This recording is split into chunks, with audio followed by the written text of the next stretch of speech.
โอเคสวัสดีทุกๆคนนะครับเทสกันนิดหนึ่งนะครับวันนี้เดี๋ยวเรามาไลฟ์กันหน่อยนะครับกับหัวข้อที่อยู่ที่หน้าปกนี้เลยนะครับ Market Crash เอาไงกันต่อดีนะครับเดี๋ยวผมขออนุญาตมอนิเตอร์เสียงนิดหนึ่งก่อนที่เราจะเริ่มกันนะครับวันนี้ตั้งใจจะใช้เวลาไม่เยอะสักเท่าไรนะแล้วก็ผมอยู่นอกสถานที่ด้วยเช่นเดียวกันนะครับเอ่ออะโอเคเสียงผมมาแล้วถ้าอย่างงั้นก็น่าจะไม่มีปัญหาใดๆ นะครับก็ถ้าเกิดว่าใครที่ได้ยินเสียงผมชัดเจนนะครับฝากพิมพ์เลข5รัวๆกันเข้ามานิดหนึ่งก็แล้วกันนะครับก็สวัสดีเพื่อนๆพี่ๆทุกคนแล้วก็ FC ชาว Bond Happiness Investor ทุกท่านเลยนะครับใครที่เข้ามากันแล้วนะครับสภาวะปัจจุบันตอนนี้คงต้องบอกได้คำเดียวนะครับว่าหนักอยู่สำหรับใครต่อใครหลายคนอย่างแน่นอนนะครับโอเคยังไงก็เข้ามาแล้วนะครับเดี๋ยวเรามาลุยกันกับหัวข้อที่ผมโชว์ที่หน้าปกตรงนี้เลยนะครับ Market Crash เอาไงกันต่อดีนะครับผมซึ่งแน่นอนที่สุดครับก่อนที่เราจะเริ่มต้นกันนะครับก็ฝากเป็นกำลังใจดีๆให้กับผมสักนิดหนึ่งผ่านการกดไลค์กดแชร์กดติดตามกันได้ด้วยเช่นเดียวกันไปจนถึงพิมพ์คอมเมนต์เข้ามาที่ด้านใต้ได้ด้วยเหมือนกันนะครับผมโอเคแล้วก็ขออนุญาตประชาสัมพันธ์เล็กน้อยก็แล้วกันนะครับถ้าเกิดว่าใครนะครับที่คุณเป็น1คนเนาะที่ติดตามผมมาโดยตลอดแล้วคุณก็ชื่นชอบในสไตล์ของผมนะและอยากจะเรียนรู้ไปด้วยกันนะครับ ต้องแจ้งอย่างนี้นะว่าปกติเนี่ยผมมีทำกลุ่มหนึ่งนะครับกลุ่มนี้ผมเรียกมันว่าห้องลับนักลงทุนซึ่งในกลุ่มเนี่ยเราจะคุยกันเกี่ยวกับเรื่องของแนวคิดด้านการเงินการลงทุนอะไรอย่างนี้นะครับแล้วก็มีการคัดหุ้นด้วยเช่นเดียวกันไปจนถึงส่วนของบิตคอยน์เราก็มีการพูดถึงกันด้วยแตะๆอยู่เหมือนกันแล้วก็ทองคำอยู่เหมือนกันด้วยนะครับถ้าคุณเป็นหนึ่งคนที่อยากจะจอยกลุ่มนี้นะครับปกติก็จะได้อินฟอร์เมชันก่อนใครด้วยในกลุ่ม LINE แล้วเราก็เจอกันในช่องทาง Zoom ทุกวันพุธเวลาประมาณ1ทุ่มตรงจนถึงสิ้นปีเลย นะถ้าสนใจก็ทักเข้ามาที่ช่องทาง Line แอดของผมได้นะครับ Line ID @coachbond นะครับแล้วก็พิมพ์คำว่าห้องลับได้เลยนะครับแต่ถ้าเกิดว่าใครไม่สะดวกนะครับที่จะเข้าฟังสดๆเนาะแต่ว่าคุณอยากจะฟังข้อมูลพวกนี้นะอาจจะย้อนหลังอะไรงี้ก็สามารถกดสมัครสมาชิกในช่อง Bond Happiness Investor ช่องนี้ได้ด้วยเช่นเดียวกันก็คือสมัครผ่านช่องทางยูทูบนั่นแหละนะเป็น membership ตรงนี้กันนะโอเคก็เดี๋ยวเรามาเริ่มต้นกันเลยแล้วกันนะครับเพื่อไม่ให้เสียเวลาสำหรับทุกๆคนเนาะ โอเคมายังจอผมมาแล้วนะโอเคก็สวัสดีทุกท่านอย่างเป็นทางการนะฉากหลังผมวันนี้ก็นี่ฉากเดี๋ยวนะอ๋อตรงด้านนี้โอเคฉากหลังผมตรงนี้ก็จะวันนี้อยู่ร้านกาแฟนะครับที่ปกติก็มานั่งประจำนะก็แล้วแต่ว่าจะไปอยู่ตรงสาขาไหนนั่นเองก็วันนี้เนี่ยเราจะมาคุยกันเกี่ยวกับเรื่องของตัว Market Crash ตามหน้าปกด้านต้นเมื่อสักครู่นะครับว่าตกลงแล้วเนี่ย Market Crash อย่างนี้เนี่ยเราควรจะเอายังไงกันต่อดีนะครับก็เพื่อไม่ให้เสียเวลานะผมขออนุญาตยกตัวอย่างจากตัวของตลาดหุ้นนะแต่ในที่นี้เนี่ยก็ต้องขอย้ำก่อนนะครับว่าสิ่งที่สำคัญเลยนะในสภาวะล่าสุดเผื่อใครหลายคนเนี่ยเพิ่งเข้ามาลงทุนอาจจะไม่รู้นะครับก็คือว่า ด้วยสงครามต่างๆที่มันยืดเยื้อกันมานะ3ปีนะในฝั่งของรัสเซียยูเครนนะมันก็ค่อนข้างมีผลกับโลกใบนี้นะแล้วก็เป็นจุดตั้งต้นที่ต่อมาเรื่อยๆสงครามของอิสราเอลแล้วก็ในส่วนของปาเลสไตน์บางคนก็เรียกฮามาสบางคนก็ฮูตีอันนี้มันก็แล้วแต่คุณก็แล้วกันนะครับแล้วก็ล่าสุดเนี่ยมันก็มาถึงสงครามการค้าที่เรียกได้ว่าโดนัลด์ทรัมป์เนี่ยประกาศขึ้นภาษีนำเข้ากับทุกประเทศทั่วโลกกันเลยนะครับที่เรียกได้ว่าได้ดุลการค้ากับสหรัฐอเมริกานะครับ ซึ่งแน่นอนครับสิ่งเหล่านี้เนี่ยล้วนมีผลกระทบกับโลกหลายคนเนี่ยคุณอาจจะคิดว่าไม่ได้มีผลกระทบอะไรใดๆกับไทยแต่ผมก็ต้องขอเน้นย้ำนะว่ามันมีผลกระทบในระดับหนึ่งเลยนะครับและแน่นอนที่สุดครับวันนี้เนี่ยปฏิเสธไม่ได้ว่าไม่ว่าจะเป็นตลาดทองคำตลาดบิตคอยหรือแม้กระทั่งตลาดหุ้นไทยก็ได้รับผลกระทบอยู่ด้วยเหมือนกันหรือกระทั่งตลาดหุ้นสหรัฐอเมริกาก็โดนเข้าไปด้วยเหมือนกันนะครับแต่อย่างที่บอกไปนะครับว่าเดี๋ยววันนี้เนี่ยหลายต่อหลายคนคุณอาจจะคิดต่อนะว่า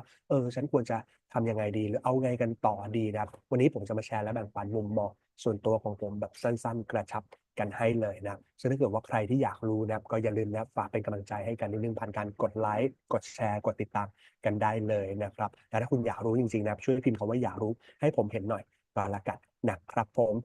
ก็เดี๋ยวเรามาเริ่มต้นกันเลยแล้วกันนะครับย้ำอีกนิดนึงก่อนนะครับว่าสิ่งที่ผมจะแชร์ตัวนี้ผมใช้ตัวอย่างเป็น case study จากตลาดหุ้นไทยนะครับซึ่งต้องขอเน้นย้ำว่าคลิปนี้ไม่ได้มีเจตนาที่จะเชิญชวนให้ใครกระโดดเข้ามาลงทุนในตลาดหุ้นไทย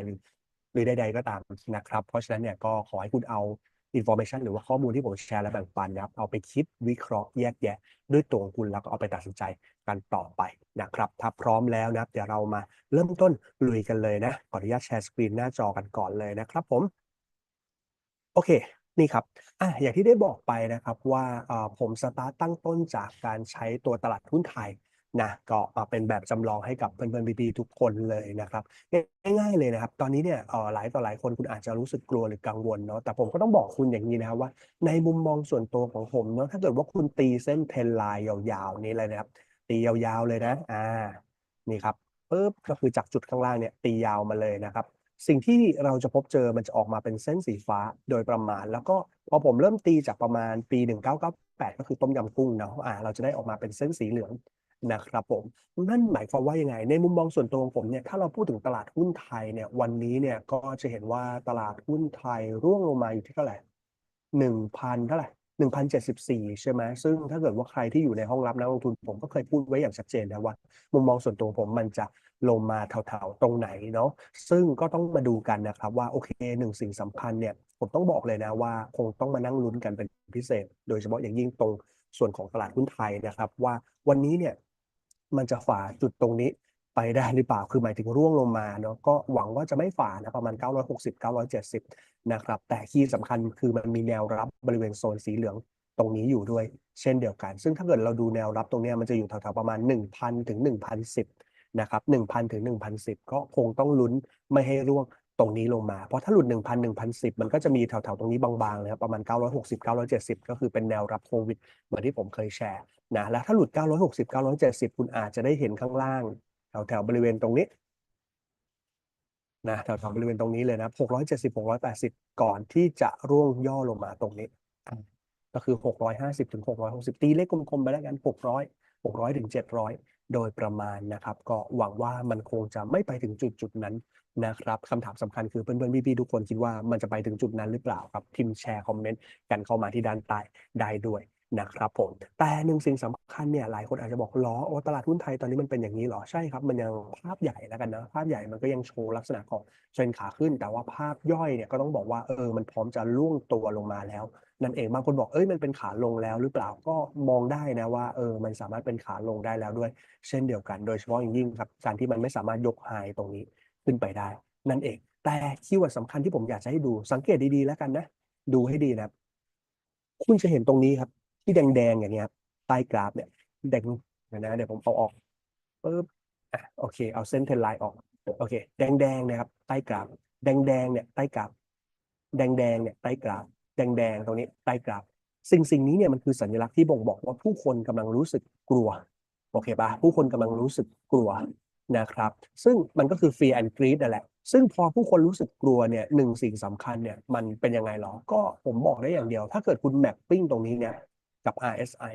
แล้วคุณเก็บสะสมเข้าซื้อผมไม่ได้บอกว่าคุณจะได้ต้นทุนที่ต่ำที่สุดนะแต่อย่างน้อยที่สุดครับถ้าคุณได้เก็บมันอาจจะเป็นโอกาสสำหรับคุณก็เป็นไปได้เพราะอะไรเหรอเพราะถ้าคุณเก็บบริเวณโซนตรงนี้ครับเดี๋ยวราคา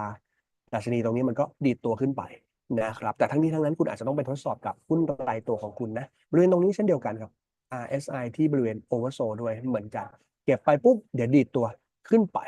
นะครับบริเวณตรงนี้เหมือนกันครับรอบโควิดถ้าคุณได้เก็บครับเดี๋ยวดีดขึ้นไปครับ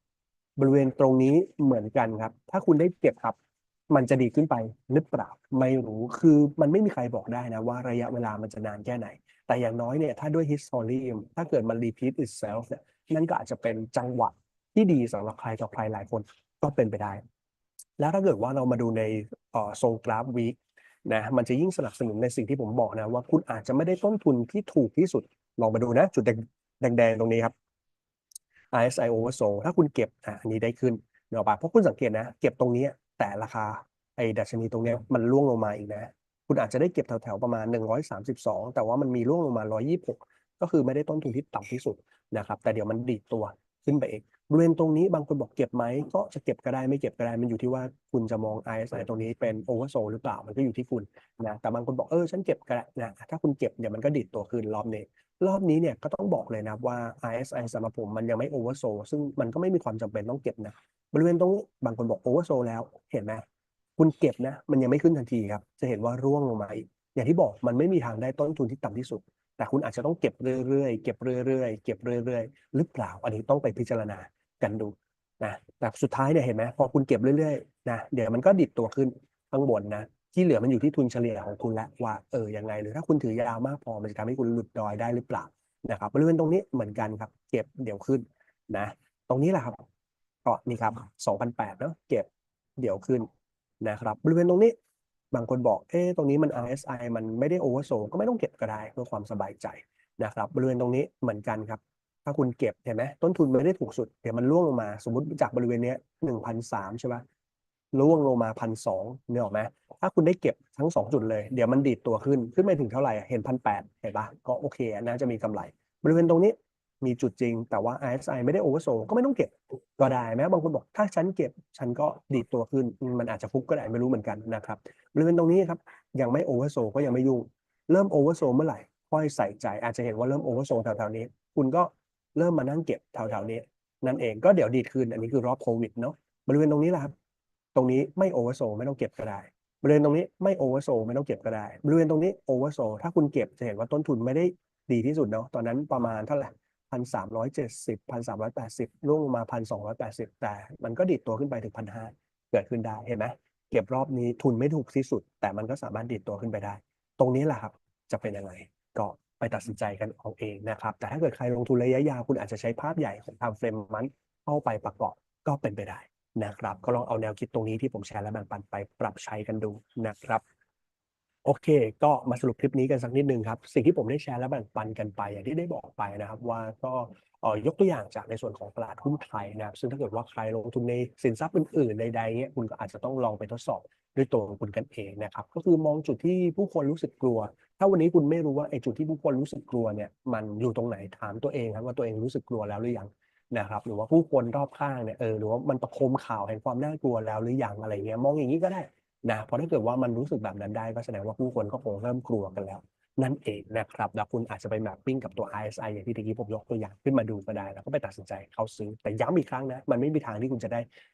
จุดเข้าที่ดีที่สุดหรือ best ที่สุดนะครับแต่สำคัญคือขอให้มันถูกมากพอแค่นั้นเองนะครับก็หวังว่าคลิปนี้จะเป็นประโยชน์ให้กับเพื่อนๆพี่ๆทุกคนไม่มากก็น้อยนะครับผมแล้วก็สำหรับใครก็ตามนะถ้าเกิดว่าคุณคิดว่าคลิปนี้มันดีหรือมีประโยชน์ก็ฝากเป็นกำลังใจดีๆให้กับผมอีกสักครั้งนะผ่านการกดไลค์กดแชร์กดติดตามกันได้เลยนะครับและถ้าเกิดว่าใครสนใจอ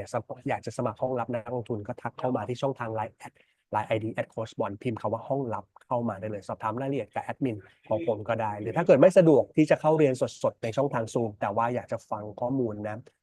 ในแบบพวกเรคคอร์ดหรืออะไรอย่างเงี้ยหรือว่าคลิปต่างๆที่ผมให้ก่อนในช่องทาง Public ตรงนี้นะครับก็สามารถเป็น Membership ได้ด้วยเช่นเดียวกันนะครับโอเคสำหรับวันนี้ผมขอลาไปแค่นี้ก็แล้วกันเราไว้เจอกันในคลิปหน้าบ๊ายบายนะครับผม